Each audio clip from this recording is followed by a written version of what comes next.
Así inicia Es Noticia, Noticia en Profundidad. Qué placer estar de nuevo con ustedes. Soy Tatiana Pérez y les saludo desde nuestra sede central en Caracas, en Venezuela. A partir de este momento, en la próxima hora, tenemos 3 temas que son noticia, con el análisis respectivo de coyuntura en titulares. Es Noticia Ginebra. Ante el Consejo de Derechos Humanos de la ONU, el canciller de Venezuela reiteró su denuncia. El gobierno de Estados Unidos promueve una intervención militar contra la nación. A este organismo mundial, el canciller Arriaza le pide un pronunciamiento ante las operaciones injerencistas norteamericanas. Se trata de una jornada que analizamos. Segundo tema que es noticia, San Cristóbal y Nieves. 3 asuntos entraron la agenda de la cumbre de CARICOM, que ya finalizó. Diálogo interno en Venezuela, búsqueda de la estabilización política en Haití, dificultades en la negociación con la Unión Europea, un asunto que analizamos.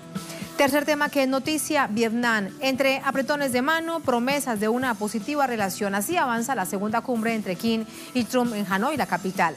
La pregunta obligada es si estas sonrisas darán paso a hechos concretos. Estados Unidos, por ejemplo, acabará con las sanciones a Corea del Norte. Corea del Norte, a su vez, desmantelará su plan nuclear. Vamos a profundizar en ello en el Noticia que así comienza. Bienvenido, bienvenidas.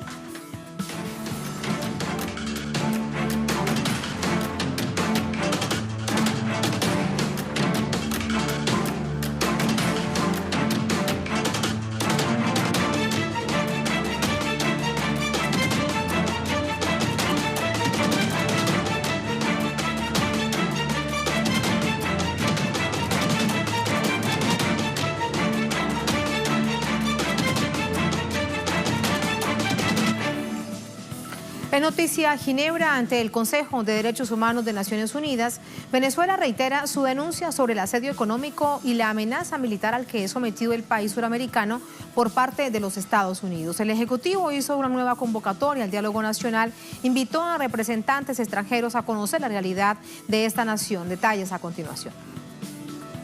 El canciller Jorge Arriaza pidió a los países miembros del Consejo alzar su voz en rechazo al bloqueo financiero y a las operaciones injerencistas dirigidas por el gobierno estadounidense contra Venezuela. El diplomático abogó nuevamente por el diálogo con la oposición nacional para buscar una salida pacífica al conflicto interno e hizo extensivo el llamado al mandatario estadounidense Donald Trump en nombre del presidente Nicolás Maduro. Y volvemos a plantear el camino del diálogo. El diálogo con Estados Unidos.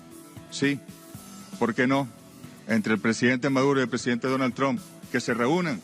Ahí están las diferencias, trabajemos en las coincidencias entonces.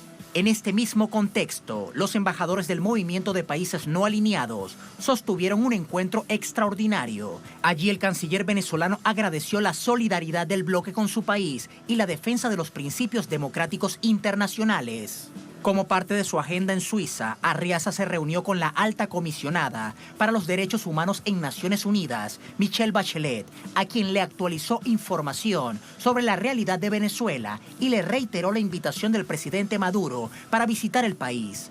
El canciller también sostuvo un encuentro con el viceministro de Asuntos Exteriores ruso, Sergei Vershinin, con el objetivo de coordinar esfuerzos a favor del multilateralismo.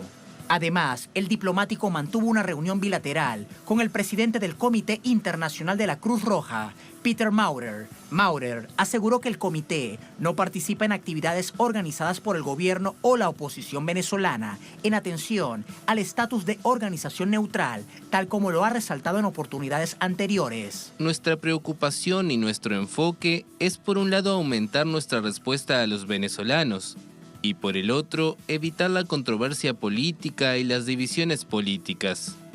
Para la Cruz Roja Internacional, los insumos enviados a Venezuela no califican como ayuda humanitaria, dado que no están supeditados por los principios de la imparcialidad y neutralidad. La posición del organismo deja en evidencia la estrategia de gobiernos extranjeros de promocionar una supuesta crisis humanitaria en Venezuela con fines políticos.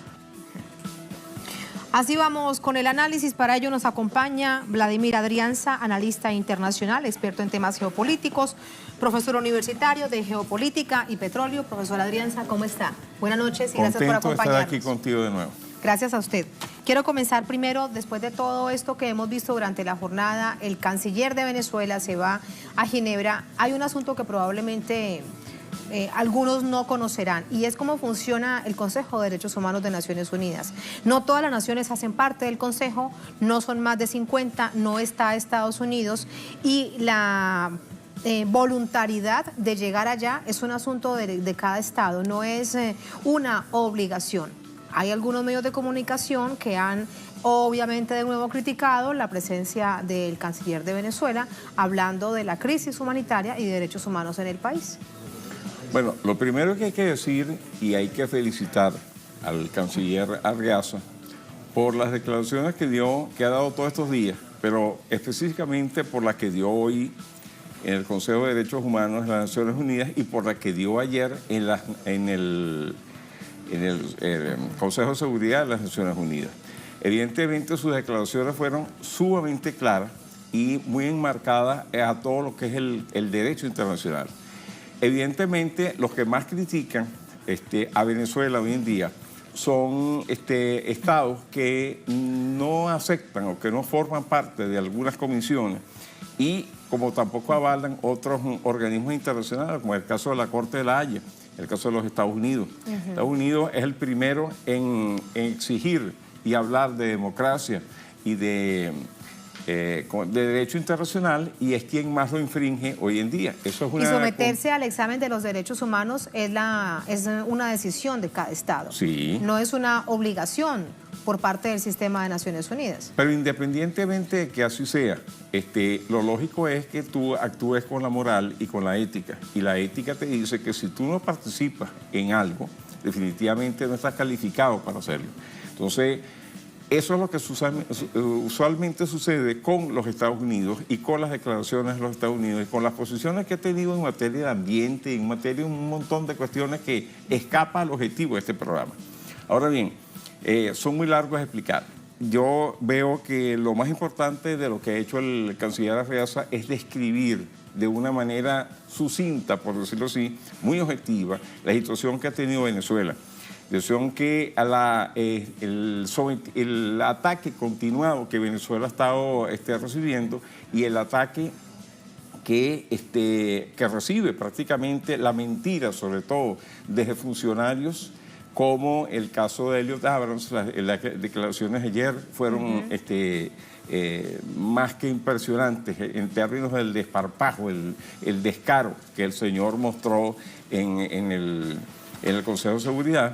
Y es muy valiente y de paso muy oficioso parte del canciller Arreaza haber estado ayer en el Consejo de Seguridad y hoy en el organismo del cual tú acabas de hablar. Evidentemente implica un trabajo sumamente duro y además esa cuestión ha hablado con la verdad. Entre ellos ayer me llamó mucho la atención que él llamó a la sindéresis. Eso a mí me llamó poderosamente la atención. Sindéresis, ¿por qué? Porque ¿hasta cuándo el ataque?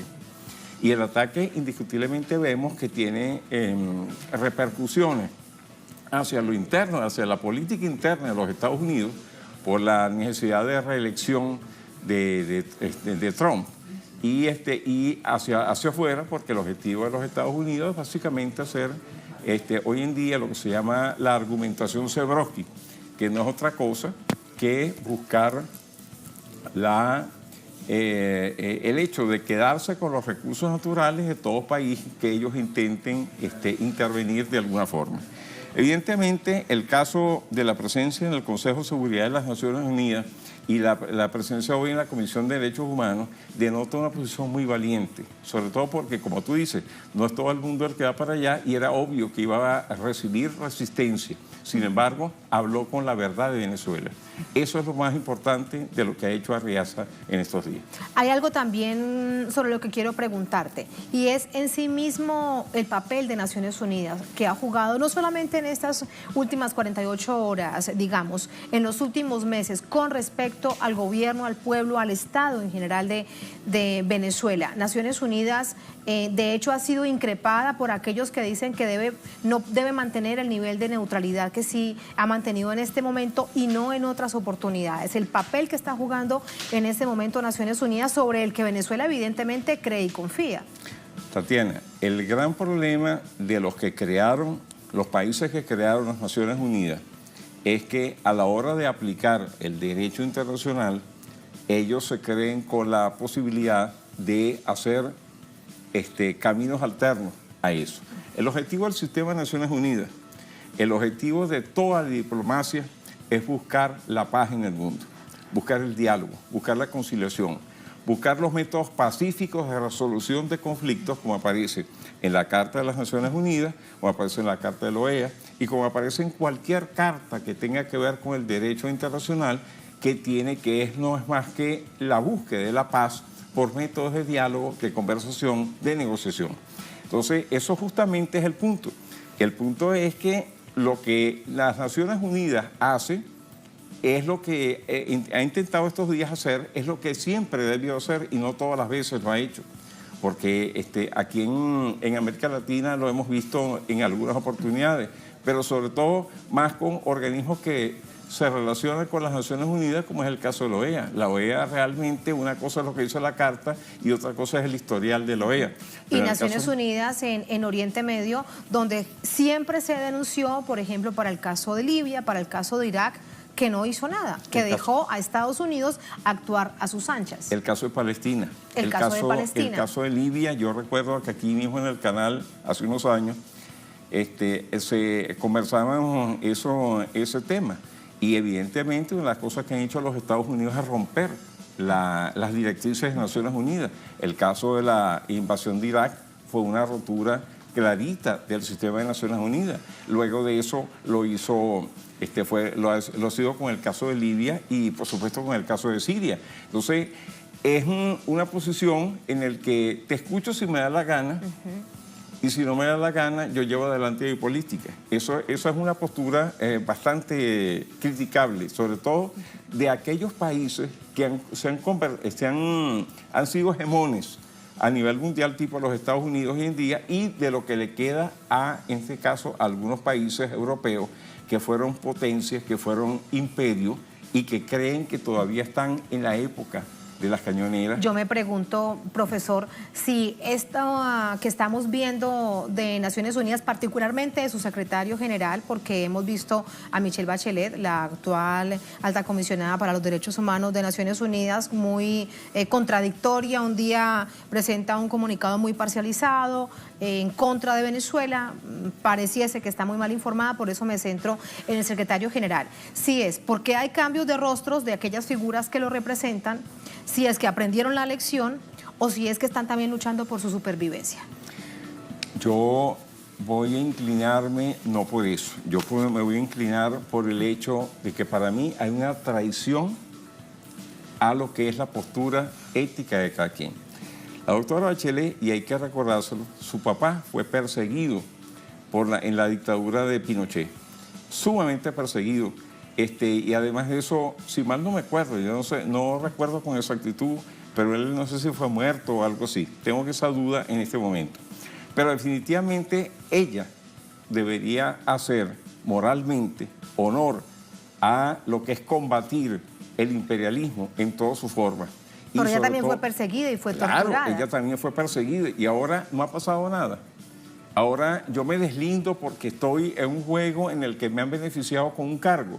No, definitivamente no. O sea, eso para mí no es ético. Para mí no significa que una persona sea consona con los intereses que debe defender por razones de moral, de entender, de haber vivido una situación que es sumamente trágica, y más en el marco familiar y más en el marco de un país. Lo que se hizo en Chile no tiene nombre en tiempos de Allende, definitivamente, y lo lógico que ella debería entender que la defensa de los derechos humanos y ya que está ella ahí en el Consejo de Seguridad, y la defensa de la paz es lo más importante de un funcionario, no importa que no sienta absolutamente nada. Su objetivo es defender la paz y su objetivo debe ser defender la verdad, no la cantidad de patrañas que se han inventado sobre Venezuela en esta guerra no convencional que nos han impuesto, que por lo que se ve va evolucionándose un esquema de guerra híbrida. Esperemos que no lleguemos a ese esquema, porque serán las bombas las que hablen, las balas las que hablen y no las palabras las que se entienden. De hecho, esa era una de las reflexiones de esta jornada del canciller Arriaza en este Consejo de Derechos Humanos. Él decía, el próximo año yo espero al llegar aquí, pero no espero hablarles de la guerra, de los civiles y de los marinos norteamericanos muertos, sino de la paz y de cómo resolvemos los asuntos internos de los venezolanos. Y allí me quiero detener porque evidentemente la denuncia que el canciller hace es muy grave ante este Consejo de Derechos Humanos. Por eso también les pide a la comunidad internacional que actúe. Hay una nación que está propiciando intervención militar en contra de Venezuela. Fíjate que parecía ser que la Carta de las Naciones Unidas, por parte de esa nación que todos sabemos quién es, los Estados Unidos de América, fuera soslayado por el Manual de Guerra de los Estados Unidos. Hay varios documentos que hablan de cómo se hace una guerra no convencional. Y James Mattis, quien fue el secretario de Estado hasta no hace mucho, fue el que desarrolló el esquema del concepto de la guerra híbrida. Esos esquemas son los que han estado aplicando a Venezuela por parte de los Estados Unidos y no lo que reza en la Carta de las Naciones Unidas. Para nada.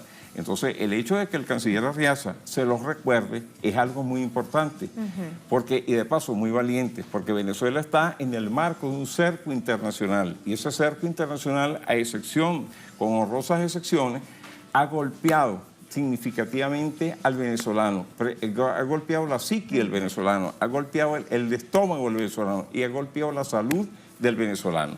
Y esos varios elementos, indiscutiblemente, como dijo Andrés Esaya, aquí lo conversábamos hace un tiempo, Andrés Esaya dijo que eso contradice todo lo que es la Carta de las Naciones Unidas y contradice el esquema de sanciones, contradice todo lo que es el derecho internacional y la búsqueda de soluciones dentro de un pueblo, porque si tú acotas,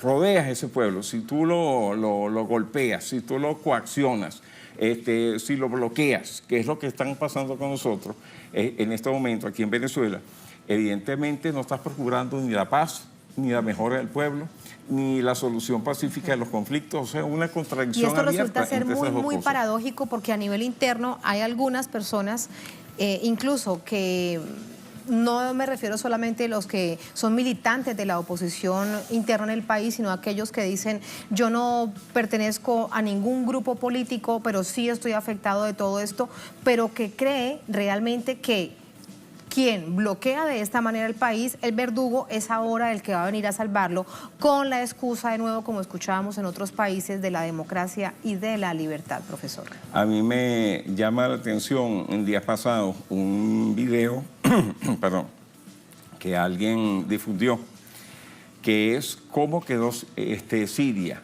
antes y después de la guerra. Antes, ciudades muy bellas, con un gran dinamismo. Después de la guerra, infraestructura totalmente dañada y cualquier cantidad de muertos no contabilizados aún totalmente.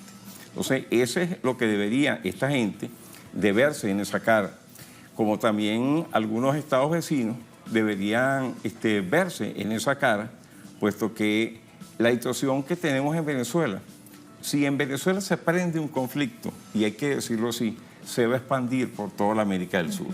Y eso es algo que a nadie le conviene. Tan es así de que ayer o anteayer en el Grupo de Lima tomaron la decisión de que se siguiera con la presión diplomática y no por la vía de una guerra armada, porque esto también es una guerra.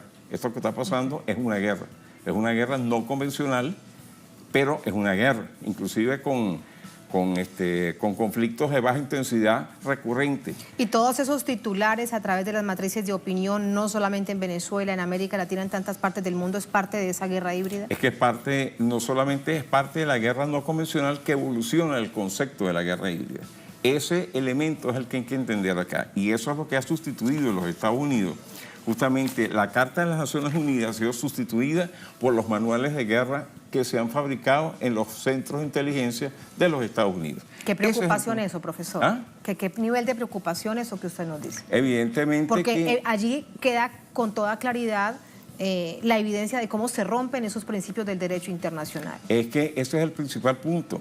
Aquí hay una contradicción, la contradicción entre la actuación del actual gobierno de los Estados Unidos y la actuación inclusive del descaro de sus diplomáticos, porque el hecho de que Abrams dijera ayer en el Consejo de Seguridad, leyera allí un guión que no pasó el día 23, o sea, diciendo que la quema que había sido el gobierno nacional que había quemado los camiones, que de paso, hay que decirlo, venía llenos de los llamados Miguelitos, de guayas y tal y que se dio los Miguelitos, sí, para que la gente de otros países sepa, son unos instrumentos que le ponen a una manguera varios clavos y esos los tiran al asfalto para que cualquier carro se quede allí. Esos son instrumentos de guerra no convencional que han sido aplicados aquí en Venezuela en las guarimbas de 2014, de 2017, en esas mismas guarimbas, o sea, esos desórdenes públicos donde quemaron seres humanos. ¿Y quién los quemó? La oposición aquí en Venezuela. O sea, los actores de la oposición aquí en Venezuela, quemados vivos seres humanos. Entonces, y eso es algo que debería decirse, repetirse hasta el cansancio y mostrar la imagen, porque ahorita que estamos viendo justamente ahí bueno, lo estoy viendo aquí en pantalla, sí, el señor eso Abrams, fue lo que sucedió ayer en el Consejo de Seguridad. Señor ha estado involucrado en acciones de desestabilización, hasta preso estuvo en Nicaragua, en Centroamérica, el caso de los Irán-Contra. Exacto. Y ahora pareciera ser que los Estados Unidos, entre las cosas que piensa hacer, entre las cosas que es extender el conflicto más allá de Venezuela a Nicaragua y a Cuba. Y hay que preguntarse por qué, y hay dos razones fundamentales. La primera, en caso de Venezuela, evidentemente los recursos naturales del país son importantes para ellos, sobre todo para el Make America Great Again que dice Donald Trump. Y en el caso de Nicaragua, evitar la construcción del canal interoceánico, que para ellos le quitaría el control del tráfico interoceánico que se hace a través del canal de Panamá. Y el mayor nivel de cercanía diplomática y comercial de China con América Latina. Ajá, pero es que ya esa es la segunda camada. Y el tercero es el caso del puerto Mariel en Cuba. Evidentemente esos tres elementos que todos están en el Caribe, van en contra de la geoestrategia de los Estados Unidos. ¿Cuál es la geoestrategia de Estados Unidos? Tomar control de la América Latina ante el avance de la franja y la ruta, que definitivamente no va a utilizar el dólar como moneda central, sino que van a utilizar los intercambios en las monedas de los países que forman parte de la franja y la ruta, lo cual es contrario al interés de los Estados Unidos, porque a los Estados Unidos les gusta tener la maquinita de hacer billetes para repartir billetes a todo el mundo sin que esa maquinita tenga ningún sustento y el billete no tenga ningún valor en la práctica, o sea, en el respaldo, por decirlo así. Entonces, todos esos elementos están hechos, que es lo que yo te hablaba del caso Zebrowski, de la exhortación Zebrowski, del alineamiento Zebrowski. Zebrowski es un pensador también de los think tanks de los Estados Unidos, un almirante, que trabajó mucho tiempo en materia de lo que es teorías de la guerra informática, de la guerra de información. Pero él generó una postura, la argumentación, como la llamo yo, la argumentación de Zebrowski, de que Estados Unidos debería controlar al menos el 50% de los recursos naturales del mundo. ¿Para qué?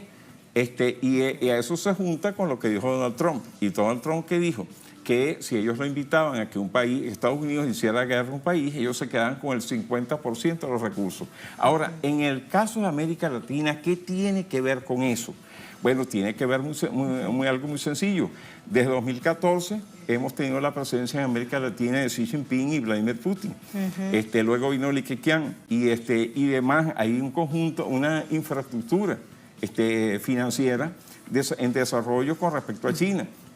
Evidentemente, tanto Rusia como China, ahora Turquía, en fin, han venido otros países a hacer comercio, a hacer intercambio comercial con América Latina, y eso, por supuesto, en un momento en que Estados Unidos está retrocediendo en su influencia a nivel mundial, retrocediendo como país, retrocediendo como potencia, eso para ellos es un problema, se convierte en un problema de seguridad nacional, y de ahí donde la tesis de Atilio Borón empieza a tomar relevancia, es decir, no hay región del mundo más importante para los Estados Unidos que la América Latina. Entonces, eso justamente, las acciones que ellos están haciendo hoy en día con respecto a Venezuela, Cuba y Nicaragua y Cuba, definitivamente van en ese sentido.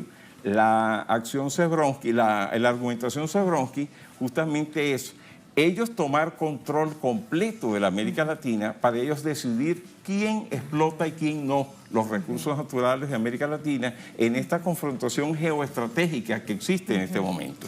Entonces, evidentemente, hay una alineación en torno a esos factores.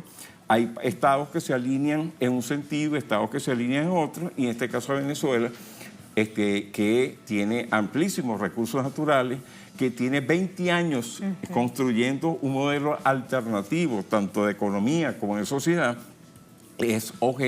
ha sido objeto durante estos 20 años de toda una arremetida, y en este momento ha estado en el blanco de esos intereses que han empezado por enfatizar una guerra psicológica, una guerra donde en el caso de Narco Rubio es impresionante. El señor Rubio publica ayer o anteayer una foto de Muammar Gaddafi muerto, mandando pantalla dividida, vivo y después muerto. El mensaje es clarísimo. Sí, eso es una amenaza de muerte. Y lo que dijo el canciller Arriaza hoy, y lo dijo ayer también, es que las Naciones Unidas no va a actuar al respecto. Eso es una amenaza de muerte. Eso es contrario al propósito de las Naciones Unidas. Eso es contrario al derecho internacional. Eso es contrario a la búsqueda de la paz en todos los pueblos. Por eso usted decía que el problema no era tanto ver la importancia de que, solamente la importancia de que el canciller Arriaza fuera a la Comisión de Derechos Humanos allá en Ginebra, sino que lo importante es el mensaje que se ha venido dando y la contradicción que existe entre la actuación de algunos elementos a nivel internacional que están metidos en el sistema de Naciones Unidas versus lo que está pasando aquí en Venezuela y lo que potencialmente pudiera pasar en toda la América Latina si que Venezuela es atacada militarmente. Y todo esto, que no se equivoquen o que no se confundan aquellos que piensan que es por eso solamente un asunto directamente relacionado con Venezuela. Es un asunto geopolítico que usted muy bien nos ha explicado. Profesor Adrianza, muchísimas gracias. Un placer y muy buenas noches. Gracias a ustedes por invitarnos. Y siempre nos queda faltando tiempo, pero siempre habrá una próxima oportunidad. Espero. Muchísimas gracias. A ustedes. Así nos vamos a la primera pausa en esta emisión de Es Noticia. Al volver, en Noticia San Cristóbal y Nieves.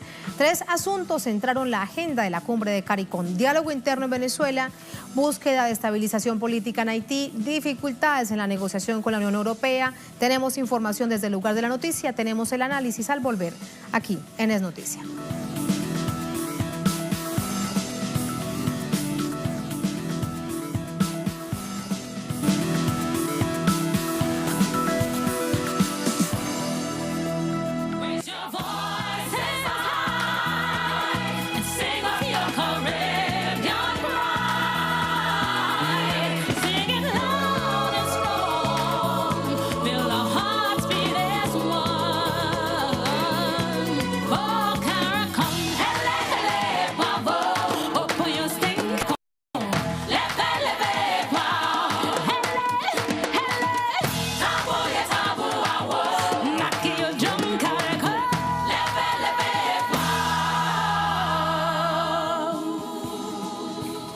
En Noticias San Cristóbal y Nieves, la 30ª reunión interseccional de jefes de gobierno de la conferencia de CARICOM, celebrada con el objetivo de fortalecer el movimiento de integración y para avanzar en el mejoramiento de la vida de la ciudadanía de toda esta comunidad del Caribe. 2 días de encuentros donde se debatieron distintos temas que desarrollamos a continuación.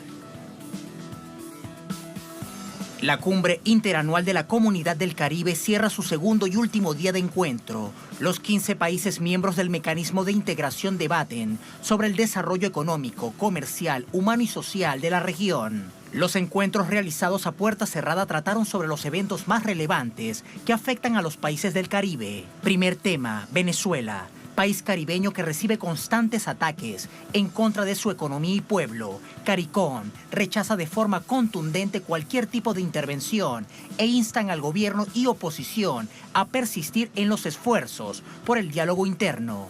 Segundo tema, las amenazas de la Unión Europea contra el desarrollo de la economía en la región. Aumentan las inquietudes debido a los constantes cambios en las condiciones y requisitos exigidos por la Unión Europea ante un eventual acuerdo. Tercer tema, la situación del Estado miembro Haití. El llamado ha sido al respeto por la Constitución, el Estado de Derecho y los procesos democráticos que permitan establecer la paz en el territorio. CARICOM se compromete a mediar para lograr el fin de los disturbios. Su llamado global es aprovechar la sabiduría colectiva, identificar las fortalezas competitivas de los pueblos del Caribe y crecer a través de la integración. Ahí están los hechos que marcaron la agenda de 2 días de encuentro de la Comunidad del Caribe, CARICOM. Vamos a conversar, a profundizar sobre ello con Henry Boisrolin, él es coordinador del Comité Democrático Haitiano en Argentina, con nosotros desde Córdoba. Hola Henry, ¿cómo está? Muy buenas noches. Bien, muy buenas noches. Quiero comenzar con usted, no solamente porque no sea muy importante el tema de Haití, sino porque usted obviamente es oriundo de esa tierra y su visión acerca de la propuesta que hace CARICOM, ser parte de un proceso de mediación para la estabilización política y el diálogo interno en el país. En primer término, creo que hay que diferenciar algunos temas, ¿no? La posición de la CARICOM es una posición realmente de acuerdo a las reglas y leyes internacionales de no injerencia en los asuntos internos de los países miembros o de cualquier otro país. Eso está bien. En el caso específico de Haití, hay una situación de ilegitimidad del gobierno por las masivas movilizaciones, el rechazo total de todos los sectores, inclusive hoy, hasta el presidente de la Cámara de Diputados, aliado del gobierno hasta ayer, ha planteado realmente la necesidad de un cambio en el país, diciendo que este presidente está haciendo las cosas muy mal.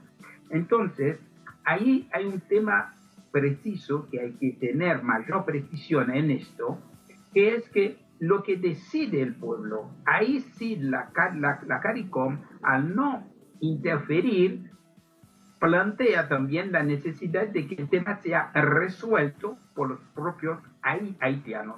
Lo mismo con respecto a Venezuela, en contra de cualquier injerencia externa y sobre todo amenaza de intervención del imperialismo.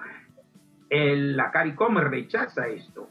Entonces, la CARICOM también, sobre la base de las reuniones, incluso la CARICOM nació en el año 73 con la idea realmente de una integración regional, pero también de coordinar una política exterior de la región. Entonces, en función de esto, el respeto a que cada problema sea resuelto me parece una posición correctísima. Ahora no hay que identificar el caso haitiano con el caso de Venezuela, porque en Venezuela hay un presidente legítimo porque fue electo en elecciones no fraudulentas. En cambio, en Haití, el presidente, entre comillas, Moïse, fue electo en elecciones fraudulentas y eso fue resaltado en distintas oportunidades. Hasta Henry, evidentemente, sí. El presidente, sí. Permíteme, vamos desmenuzando mucho más el análisis. Son dos asuntos muy distintos. Lo que pasa en este momento con Venezuela, la arremetida particularmente del gobierno de Estados Unidos, que intenta propiciar una intervención militar, pero que el asunto no le cuaja en contra del país. Otro es el asunto con Haití. CARICOM, para ambas situaciones complejas, dice el diálogo debe ser la salida, el diálogo interno. ¿Por qué entonces no pensar en esa posibilidad? Si lo que al final de cuentas el pueblo haitiano decida que es una nueva elección, que se apoyen en esa mediación de CARICOM, sobre todo con esa legitimidad que bien usted me plantea que tiene el organismo para la región. Exactamente. Ahora, lo que yo no lo estoy escuchando. Sí, lo escucho bien, Henry. No, el tema es así. Creo que puedo adivinar la pregunta. Porque el caso no se puede plantear el diálogo en el caso de Haití. El diálogo no se puede plantear en el caso de Haití por la simple razón que el presidente es un presidente ilegítimo y además la inmensa mayoría del pueblo reclama la renuncia del presidente, lo que no es el mismo caso que en Venezuela. Es decir, en Venezuela hay un presidente legítimo, apoyado mayoritariamente, eso se ve en todos los espacios, en todas las manifestaciones. En cambio, en Haití ni han salido 100 personas a manifestarse a favor del actual presidente. Entonces, ahí noto una diferencia enorme y yo doy la palabra, yo respeto la palabra del pueblo haitiano en ese sentido. Es el pueblo que rechaza esta medida, entendiendo que el llamado al diálogo del presidente Moïse no es un llamado sincero como lo está haciendo el presidente Maduro. Es el tema. Es decir, hay especificidades, hay particularidades que hay que entender porque ahí está la complejidad a veces de los análisis. Lo entiendo. En todo caso, el asunto específico no es Haití y sí CARICOM, pero déjeme preguntarle algo. ¿Por qué no creer en que el presidente de una nación, en este caso Jovenel Moïse, el presidente de Haití, esté buscando un diálogo nacional? ¿Por qué negarse a esa posibilidad? La respuesta es simple. Él ha formado una comisión, se llama Comisión de Diálogo, con partidarios de él exclusivamente y de manera directa o indirecta. Incluso el mismo día que va a asumir que él va, el comité va a asumir, hay un miembro importante que ha rechazado, que renunció antes de asumir. Incluso, no solamente esto, este comité de diálogo, claramente el presidente lo plantea como forma de reemplazar al gobierno actual presidido por el primer ministro Océan. Entonces, ahí está la trampa. Es decir, no está jugando limpio, no está jugando claro, está tratando de ganar tiempo y al mismo tiempo está desatando una represión enorme en el país con respecto en los barrios populares sobre los militantes que salen a protestar. Después de masacres en La Salina, en un barrio popular importante, después de haber contratado a mercenarios para venir a asesinarnos, ¿no? Porque se han visto que varios militantes, varios manifestantes fueron atacados y fueron muertos por balas tiradas a distancia y balas directamente a la cabeza. Entonces, hay una serie de cosas. El país estuvo bloqueado durante 10 días. Entonces, hay una serie de cosas que nosotros no podemos pasar por alto, porque la palabra diálogo es importante cuando los dos están jugando limpiamente. Ahí puede llegar a un resultado. Acá claramente la gente entiende, el pueblo entiende que es para ganar tiempo que el presidente llama esto. Ahora, Henry, déjeme preguntarle algo con respecto a la misma fortaleza interna de CARICOM, volviendo al tema inicial que nos ocupaba para este análisis, Henry, y es cómo de nuevo en esta declaración llama al diálogo interno de Venezuela, a la no intervención en los asuntos internos de la nación, después de que hemos visto distintas presiones por parte del gobierno de los Estados Unidos, no solamente en CARICOM, también en la OEA. Hace muy pocos días el vicepresidente de los Estados Unidos desde Bogotá hacía un llamado a la región y al Caribe para que se unieran en esa cruzada de intervenir militarmente al país. ¿Qué es lo que pasa al interior de CARICOM que los mantenga en esta misma línea consensuada? Aprovecho la oportunidad para felicitar de todo corazón a los miembros de la CARICOM que han tenido esta posición valiente frente a las presiones norteamericanas. Pero no hay que olvidar que Haití... La CARICOM en julio de 2002 bajo el gobierno del presidente Aristide. Sin embargo, el presidente Moïse, que apoyó, que reconoció la elección del presidente Maduro en mayo, sin embargo, frente a las presiones norteamericanas, es el único presidente de la CARICOM que en noviembre, en la reunión de la OEA, votó en contra, votó a favor de la moción norteamericana. Hasta ahora ha mantenido esa actitud. Entonces, ahí está el tema.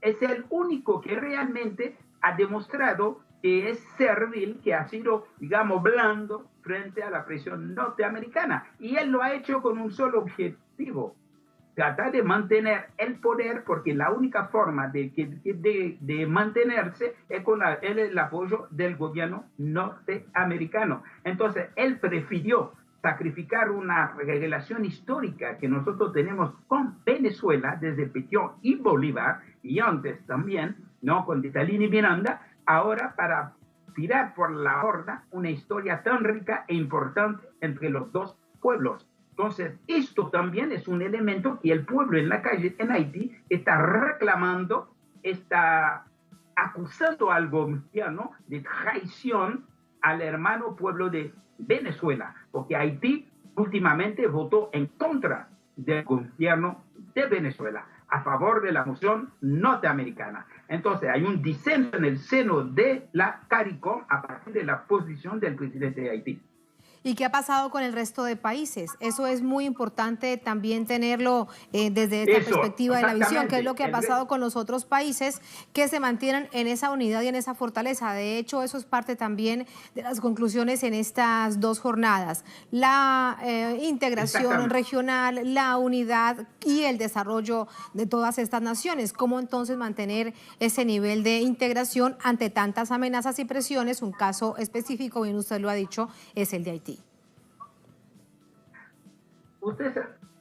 Usted sabe algo, lo que más importa acá es entender que desde los años 65, los países de la región, sobre todo las de dependencias británicas, habían hecho un gran aporte para poder ver cómo juntar fuerzas para tener un mercado común, etc. Después entraron otros países de otro idioma, por eso ahora el inglés no es más el idioma oficial de la CARICOM, sino es un organismo plurilingüe. Se habla francés, etcétera, por la inclusión desde el año 2002. Y también República Dominicana, también de habla castellana. Entonces, estos países, desde la invasión de Granada, esos países que fueron el primer patio trasero de los Estados Unidos, que han sufrido en carne propia las agresiones permanentes de los Estados Unidos, que han sido avasallados en distintas oportunidades desde los años 60, y eso gracias a la influencia de la gran revolución cubana, no han empezado a tener una actitud de independencia. No hay que olvidar la vil agresión, la criminal agresión contra Granada, ¿no? Entonces, todas esas cosas hacen que esos países tengan una posición realmente en contra de las agresiones norteamericanas y a favor del respeto a las leyes internacionales, entre las cuales hay que ver el respeto a la soberanía, a la autodeterminación y la no injerencia. Y eso es lo que está debatiendo, y yo creo que en materia de cooperación de política exterior, la gran mayoría, diría la inmensa mayoría de los miembros de la CARICOM han quedado fieles a esto, y eso se ve reflejada en la resolución donde realmente respaldan a Venezuela. El presidente Maduro rechazan, no reconocen al payaso de Guaidó, y tampoco avalan injerencia y llaman al diálogo tal como lo ha planteado el presidente Maduro en distintas oportunidades. Henry, me queda algo por preguntarle que también estuvo ampliamente debatido durante estas 2 jornadas allí en San Cristóbal y Nieves en esta cumbre del CARICOM y tiene que ver con las negociaciones con la Unión Europea. Dicen algunos de los representantes que llegaban hasta este lugar que las normas son excesivas, que no es lo que se ha negociado. ¿Qué es lo que sucede entonces? Bueno, evidentemente Venezuela no está atacado solamente por los Estados Unidos. La Unión Europea es otro elemento más. Entonces, en este espacio de lucha geopolítica, donde cada grupo trata de mantener una posición, la Unión Europea está, digamos, en la misma línea que los Estados Unidos, pero con intereses propios también, ¿no? Entonces, ¿por qué? Porque el gobierno de Venezuela es un gobierno que respeta los intereses, que defiende los intereses de Venezuela. Entonces, es un obstáculo a los apetitos, es un obstáculo a los objetivos e intereses de estas naciones. Y la Unión Europea no es otra cosa que una versión más del sistema capitalista, imperialista, tratando de imponer, digamos, órdenes según lo que ellos entiendan por orden en lugares que ellos no tienen a sus aliados en el poder. Eso nada más. Entonces, la Unión Europea es otra faceta más de la misma moneda que nosotros vemos más claramente, más brutal en el caso del presidente Trump. Gracias, Henry, por este análisis. Ahí están parte de la agenda y lo hemos compartido con usted y discutido. Muy amable. Buenas noches. Muchísimas gracias a ustedes. Así nos vamos a la segunda, última pausa en esta emisión de Es Noticia. Al volver, Es Noticia Vietnam. Entre apretones de manos, entre sonrisas, entre buenos augurios, avanzan 48 horas de encuentro, que también es catalogado ahora como histórico, entre el presidente de los Estados, Donald Trump, y el líder norcoreano Kim Jong-un. Pero hay varios hechos para preguntarse, ¿qué pasará ahora? ¿Cómo avanzar de la retórica a los hechos concretos? Es decir, nos preguntamos una cosa, ¿Estados Unidos acabará con las sanciones a Corea del Norte? ¿Qué implicará este hecho para que Corea del Norte elimine su plan nuclear y así desnuclearizar la península coreana? Hechos sin duda que son fundamentales para el análisis aquí en Es Noticia.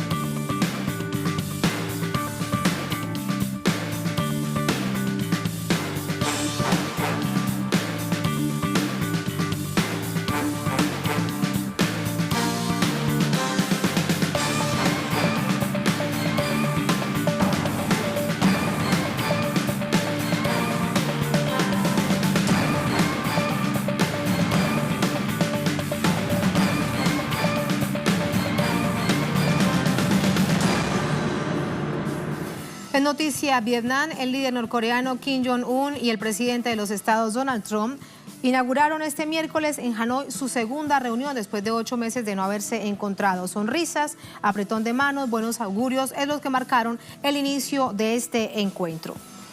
En un lujoso hotel de la capital vietnamita, Donald Trump predijo que las negociaciones centradas en el programa nuclear de Corea del Norte serán muy exitosas, mientras que Kim Jong-un dijo estar seguro de alcanzar en esta oportunidad resultados que serán bien recibidos por todos. Sin embargo, ninguno dio indicios de avances concretos en las negociaciones sobre el programa nuclear de Pyongyang. Trump llega a esta cumbre con el fracaso de la primera reunión, en donde no hubo compromisos concretos de ninguna de las partes sobre la desnuclearización de la península coreana. Trump llega también en medio de un tremendo escándalo doméstico. Su ex abogado personal, Michael Cohen, declaró ante una comisión de la Cámara de Representantes este miércoles. Allí calificó a Trump de racista, estafador y tramposo.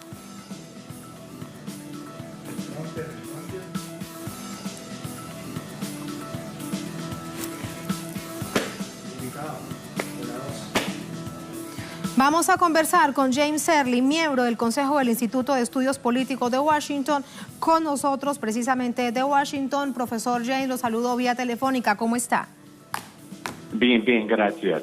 Gracias a usted. Lo primero que nos preguntábamos es si más allá de esta sonrisa, el apretón de manos, la retórica, veremos algún indicio de que realmente hay algo concreto que pueda pasar en esta cumbre y no como sucedió hace 8 meses.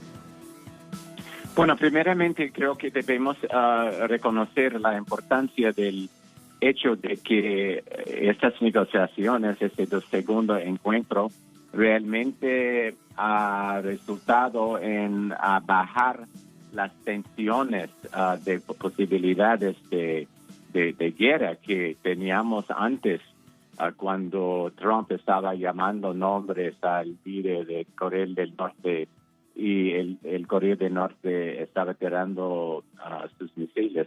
Entonces es un proceso muy importante, resolviendo las tensiones, y ya no tenemos algo concreto sobre desnuclearización por los coreanos del norte, pero es un proceso que es un mejor mundo sin estas tensiones.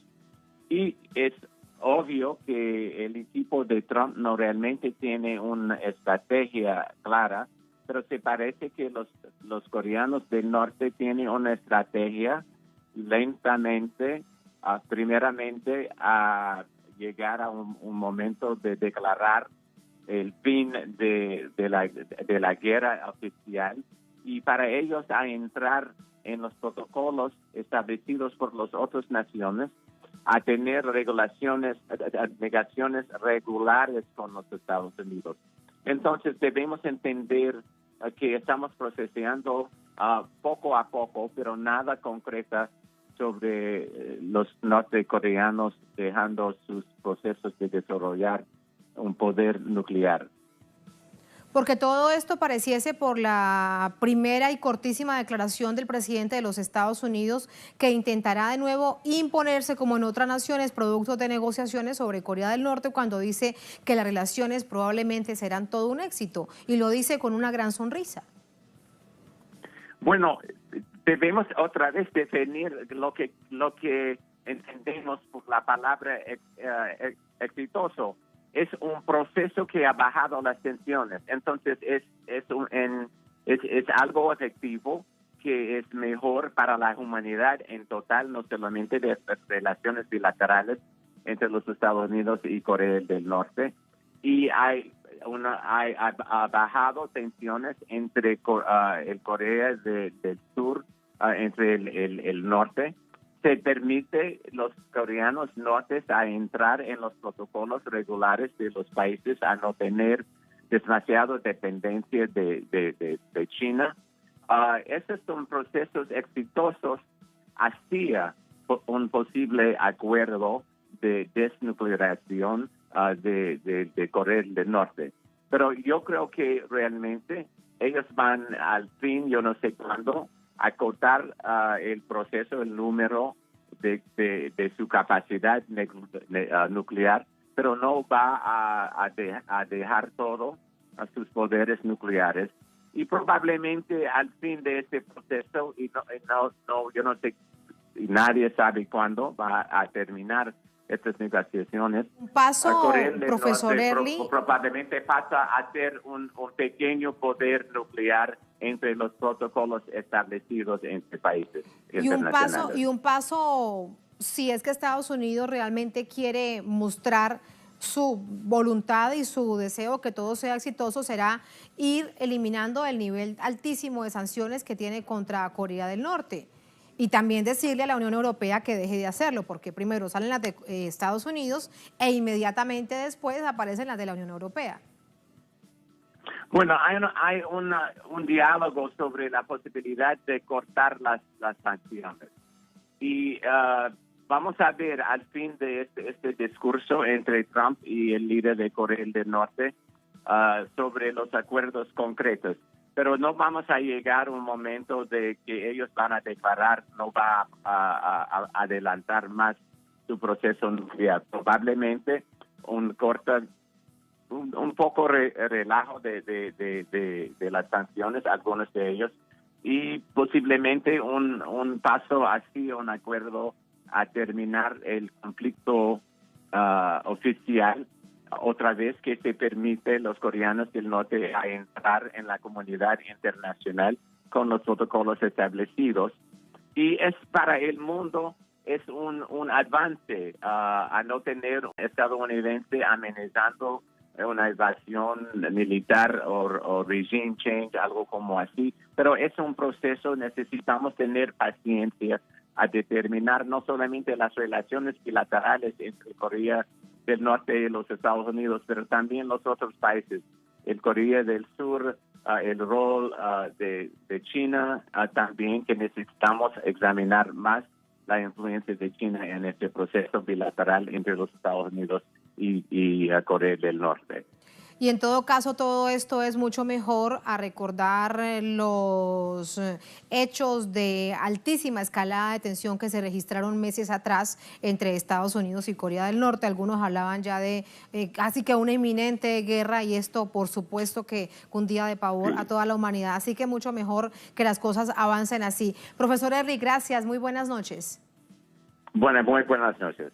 Muy buenas noches. Gracias a todos ustedes. Buenas noches también. Ponemos punto final a esta emisión de Noticias. Cerramos nuestra pantalla tradicional. Nos quedamos en redes sociales, @NoticiaTLSur, @TatianaTLSur. Durante esta jornada, otro hecho fue noticia a propósito de alta tensión, de escalada de tensiones más allá de las fronteras de América Latina. Con eso los dejamos. Hasta mañana.